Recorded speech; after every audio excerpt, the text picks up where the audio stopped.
Your quarterly billing will begin, you'll be getting your first quarterly bill in the mail by July 1st to be due August 1st. The process, it's going to be obviously 3 months, prior to what you're accustomed to, but it'll be 3 months after. It'll be August 1st, November 1st, February 1st, and May 1st. So your first one, you can expect your new quarterly bill to be in your mailbox by July 1st of this year. And also, we're going to take advantage of the Blackboard Connect. It's a software device we can tie into to people's phones to let them know 1 week and 1 day prior to, as a convenience and courtesy to the taxpayer, when your bills are due using this new system. Well, there's a couple of reasons. We're changing. To have your bills due 4 times a year, the money that the taxpayer has to come up with. A lot of people do escrow their taxes on their homes, so it won't affect everyone like that. It'll still be through your mortgage company. But the people who come in and pay over the counter or have to come up with the money, it'll be a little bit easier to come up with smaller amounts 4 times a year, hopefully, to come up with 2 bigger amounts twice a year. And also, it does help the cash flow from the town's perspective. With the receivables coming in on a more consistent basis, the probability of us having to borrow short term or looking to do other forms of gathering money right now, the semi-annual, we don't want our coffer, so to speak, to run dry. So this will give us a nice cash flow situation throughout the year with us not having to look at the short-term borrowing effects. Your preliminary tax bill will naturally show that it is a preliminary bill, and it will have the owner of record as of January 1st of 2012. You're going to have your property identification and location. It will not have a tax rate, and it will not have an assessment. And the reason it will not have that information is they have not been determined as of yet when these preliminary bills go out. Your preliminary tax bill will be based on your prior year's valuation and prior year's tax rate.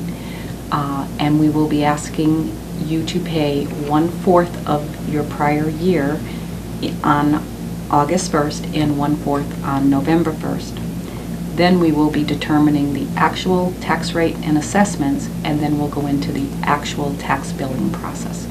They will be coming out most likely right before the new year. They should be hitting your mailbox by January 1st, and those payments will be due by February 1st. That will be your first actual tax bill or your third quarter payment.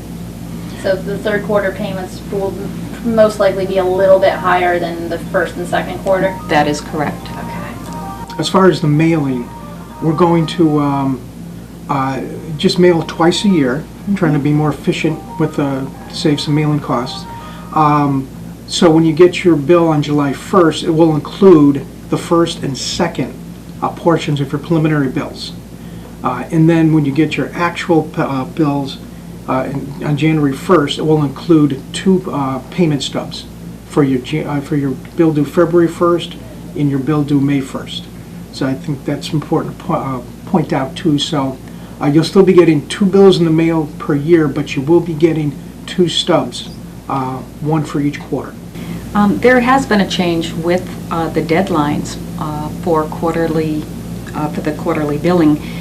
Exemptions for seniors, veterans, blind taxpayers. We will start taking applications as of October 15th.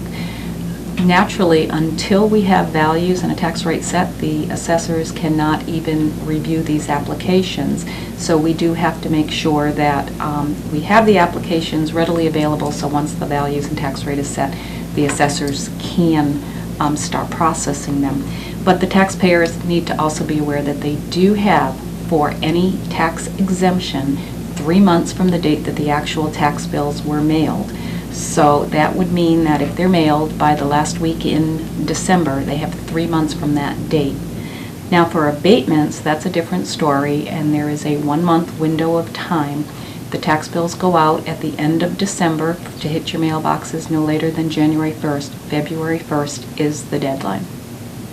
For valuation purposes, they should definitely contact the assessor's office. And for any questions with mailings, timing, when am I going to receive my bill, they can feel free to call the clerk's office, 525-5400, extension 1000.